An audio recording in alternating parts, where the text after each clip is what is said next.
Ladies and gentlemen, I am Sid Alpha. It is no secret that I get very emotional and protective of my favorite form of entertainment, especially when it is despoiled and defamed. Now, I started my YouTube channel as a natural extension of my continued passion for video games and gaming culture and a desire to protect and inform.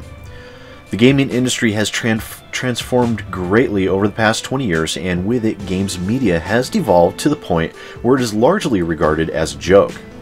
Now, the new venue to which gaming critique and consumer protection has been largely taken over by YouTubers, and as such, it was only natural for me to eventually step up and do my part. At first, it started off as just an exceptionally expensive hobby. As many other fledgling YouTube channels, I fumbled greatly to figure out formats that would work and felt natural to me as I slowly developed and continued to develop my own style and way of doing things. I took inspiration from YouTubers that I am a huge fan of, like Angry Joe, Total Biscuit, Spoonie, The Nostalgia Critic, and a great many others, and I had felt at first to emulate some of their styles, but I quickly realized that, without my own genuine style and way of doing things, I never would really get anywhere. Now, I knew when I set out that being myself, speaking my mind, and being honest above all else, coupled with some psychotically expensive equipment that I really couldn't afford, I might have a chance to turn a hobby into something real. And that has slowly turned into a reality. As such, I have very quickly had to realize that I had set myself up to a certain standard of behavior and conduct. While yes, I've made mistakes in the past, I have had the extreme fortuitousness to have fans that care enough to point these errors out to me so I'm able to reflect on my mistakes, analyze them, and make sure I learn from them so they're not repeated.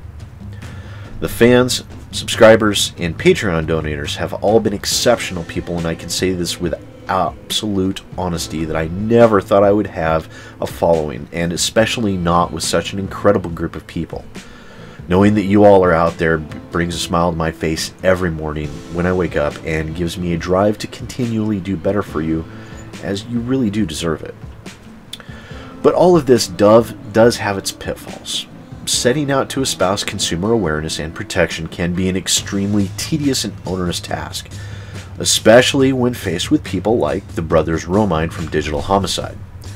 As many of you are aware, I started reviewing the Romine brothers' long list of video games soon after their decision to sue a fellow YouTuber by the name of Jim Sterling for just shy of $11 million for slander, defamation of character, and loss of revenue. Now, my decision to review their games came originally out of an interest to determine whether Jim Sterling was being hypercritical of their games due to so much bad blood between the two, and what I found was that not only was Jim Sterling being completely honest, I feel that ultimately he was being somewhat forgiving of the junk being produced by the brothers Romine. Now, after experiencing the horrendousness myself, I'm very willing to entertain the possibility that Jim Sterling knew full well the amount of clout he has as a larger YouTuber and was exercising restraint in reviewing the Romine's crap out of respect to his viewer base. Also, after posting my video reporting on the lawsuit, I received several messages and comments heckling me for jumping on the bandwagon and being a mouthpiece for drama. Now, let me be clear, as I've stated before in numerous videos that consumer protection and awareness was and is the driving force behind my channel. Without a voice calling out to games developers and keeping them honest, the form of entertainment to which we all know and love would devolve into the lowest common denominator, and games like those from the Romines would be far more prevalent. Good games would be the exception, not the rule. But that requires one very important thing: free speech. And make no mistake, boys and girls, it's under attack. It is under attack every time a developer issues a DMCA takedown of a video because they didn't like what the reviewer had to say. It is under attack every time a large company bullies a critic and destroys their channels, much like Sega did with the Shining Force incident. And it is under attack when games developers can sue a gaming critic in an effort to silence them. Make no mistake, boys and girls, if the Romines win this lawsuit, you can expect to see a flood of developers following suit, attempting to get rich off of those that would seek to protect you, your money, and more importantly, your time. The brothers Romine have shown time and time again that they care nothing for the games they develop, the consumers that purchase them, or anything else for that matter other than what they can do to line their own pockets. Their flagrant and blatant asset flipping has run rampant, and as they continue to shell out game after game, or I should say skins of games, faster than anyone could think possible, a great many of their games have already been shown to be the same game, altered slightly and released as different products at the same time. This morning, when I went to check my email, I was met with this message from Itch.io. Now, for those of you that are unfamiliar with what Itch.io is, it is a place for indie devs to put their games on sale if they are waiting on, failed to get through, or will not be putting their game up on Steam's Greenlight.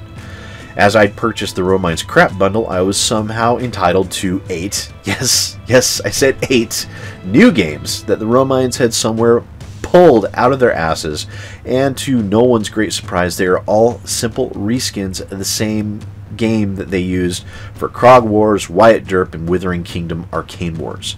And these new games are Merle Wizard Extraordinaire, Merle Wizard Extraordinaire 2,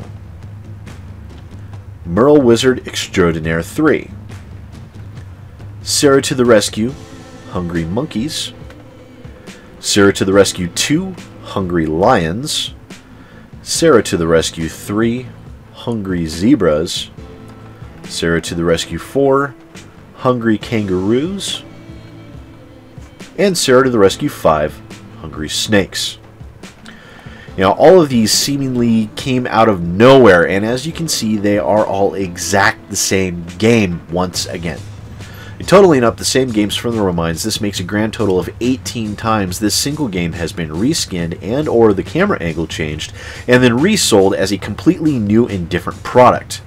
The shameless display of anti-consumerism and greed continues as I discover that these games are all up on Greenlight right now, and if history is any indication, they will make it through onto Steam with little to no trouble at all. Now, this can be considered outright theft of your money by the Romines, and people like these are why so many YouTube critics exist. This is why so many YouTubers face attempted censorship by games developers on a daily basis. The broken automated content ID system, and the ever-present danger that their channels get wiped out by DMCA takedowns. They face these battles every day to protect you, dear viewer, from their greed and lies of games developers like the Romines. Now, the brothers Romine have shown their true colors time and time again, displaying temper tantrums worse than my daughter was ever capable of when she was little, coupled with an obvious predilection towards greed and duplicitousness. The brothers Romine have attempted every scare tactic in the book, from DMCA takedowns to a full-blown lawsuit in an effort to quell freedom of speech, fair use doctrine, and consumer protection when it suits their own ends, and promises to help fill their pockets even more. Now, I know that my channel is exceptionally small and does not reach very many people, but make no mistake, if my channel were 250,000 or more, I would probably be speaking with my attorneys and dealing with a lawsuit right next to Jim Sterling. It's only the fact that I am so small that nothing has been done. Quite frankly, my voice is not large enough to hurt their bottom line, and so it's ignored right along with the sea of disgruntled consumers that despise the Romines and their business practices. And yes, they are very much aware of me. I've actually been speaking to other YouTubers like The Annoying Atheist because the Romine brothers actually pointed me out to them. And I feel it is probably only a matter of time before I become more trouble than I'm worth in their eyes. Make no mistake, ladies and gentlemen, the Romines are not game developers. All they are is greedy peddlers of the lowest common denominator, willing to silence any voice large enough to matter by any means necessary. I would urge everyone to downvote their many-faced game on Greenlight and to spread the word to anyone and everyone that plays video games to stay far away and not give these people your money or your time, and not to allow them to profit from their anti-consumer, censorist actions. Once again, I am Sid Alpha, and I will see you next time. Hi there, boys and girls. Thanks for checking my video out. If you liked what you saw, don't forget to hit that like button and maybe even that subscribe button. Trust me, it works really good. Don't forget to share with your friends, and if you're interested in following me on Twitter and Facebook, the links for that are in the description down below.